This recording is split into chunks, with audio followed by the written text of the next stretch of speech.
हनुमान जी से गले लगाकर मिले। मिलते समय प्रेम में हृदय नहीं समाता, नेत्रों से आनंद और प्रेमाक्षों का जल बहने लगा और शरीर पुलकित हो गया। कपितव दरस सकल दुख बीते, मिले आज मोहि राम प्रीते, बार बार बूझी कुशलाता, तू कहूं देव काहू सुन भ्राता। भरत जी ने कहा, हे हनुमान, तुम्हारे दर्शन से मेरे समस्त दुख समाप्त हो गए, दुखों का अंत हो गया। तुम्हारे रूप में आज मुझे प्यारे राम जी मिल गए। भरत जी ने बार बार कुशल पूछी और कहा, हे भाई सुनो, इस शुभ संवाद के बदले में तुम्हें क्या दूं?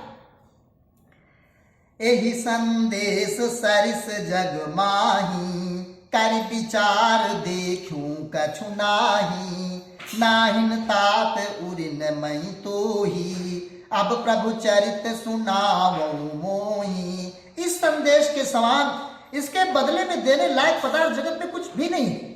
मैंने विचार कर देख लिया, इसलिए हे तात, मैं तुमसे किसी प्रकार से पूर्ण नहीं हो सकता। अब मुझे प्रभु का चरित्र सुनाओ। तब हनुमंत नाई पद माथा, कहे सकल रघुपति गुण गाथा, कहूं कपि कबहु कृपाल गोसाई, सुमरि मोहि दास की नाई। तब हनुमान जी ने भरत जी के चरणों में नमस्तक नवाकर शिवनाथ जी की सारी गुण गाथा कही। भरत जी ने पूछा, हे हनुमान, कहो कृपाल स्वामी श्री रामचंद्र जी कभी मुझे अपने दास की तरह याद करते हैं? निज दास जो रघुवंश भूषण, कबहु मम सुमिरन करो, सुनि भरत बचन विनीत, अति कपि पुलकितन चरणनि पर्यो, रघुबीर निज मुख जासु गुण गण, कहत अग जगन्नाथ जो, काहे न हुई विनीत परम, पुनीत सद्गुण सिंधु सो। रघुवंश के भूषण श्री राम जी क्या कभी अपने दास की भांति मेरा स्मरण करते हैं? भरत जी के अत्यंत नम्र वचन सुनकर हनुमान जी पुलकित शरीर होकर उनके चरणों पर गिर पड़े और मन से विचार करने लगे, जो चराचर के स्वामी हैं, सुखबीर अपने सुमुख से जिनके गुणों का वर्णन करते हैं, वे भरत जी ऐसे विनम्र पंडित और सद्गुणों के समुद्र क्यों ना हो। राम प्राण प्रिय नाथ तुम, सत्य बचन ममतात, पुनि पुनि मिलत भरत सुनी, रस हृदय न समात। हनुमान जी ने कहा, हे नाथ, आप श्री राम जी को प्राणों के समान प्रिय है। हे तात, मेरा वचन सत्य है।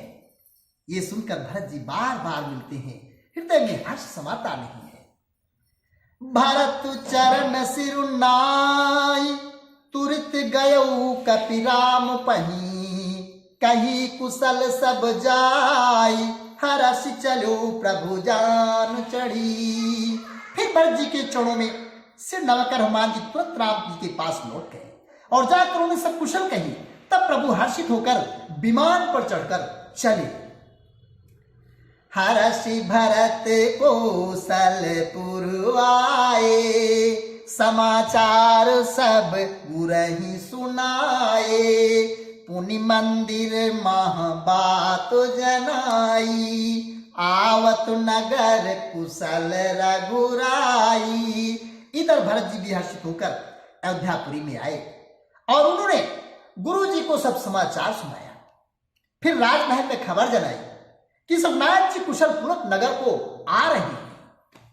सुनत सकल जननी उठी धाई, कही प्रभु कुशल भरत समुझाई, समाचार पुरवासिन पाए, नर अरु नारी हर्ष सब धाये, दधि दुर्बारोचन फल फूला, नव तुलसी दल मंगल मूला, भरी भरी हे मुक्तार भामिनी, गावती चली सिंधुर गामिनी।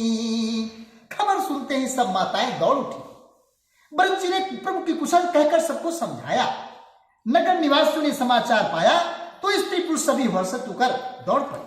श्री राम जी के स्वागत के लिए दही, दूध, गोरोचन, फल फूल, मंगल के मूल, नवीन तुलसी दल आदि वस्तुएं सोने के थालों में भर भर कर हथनी की सी चाल वाली सौभाग्यवती स्त्रियां उन्हें लेकर गाती हुई चली। जे जैसे ही तैसे ही उठी धामई, बाल वृद्ध कहाँ संग नाला वही, एक एक अन्य का बूझई भाई, तुम देखे दयाल रघुराई। जो जैसे है, जहां जिस दिशा में है, वे वैसे वही उसी दिशा में दौड़ते हैं। देर हो जाने के डर से बालकों बूढ़ों को कोई साथ नहीं लाता। एक दूसरे से पूछते, भाई तुमने दयाल सिंहनाथ जी को देखा है? अवधपुरी प्रभु आवत जानी, भाई सकल शोभा कै खानी, भाई सुहावन त्रिविध समीरा, भाई सरजुवत निर्मल नीरा। प्रभु को आते जानकर अवधपुरी संपूर्ण शोभाओं की खान हो गई। तीनों प्रकार की सुंदर वायु बहने लगी। सरयू जी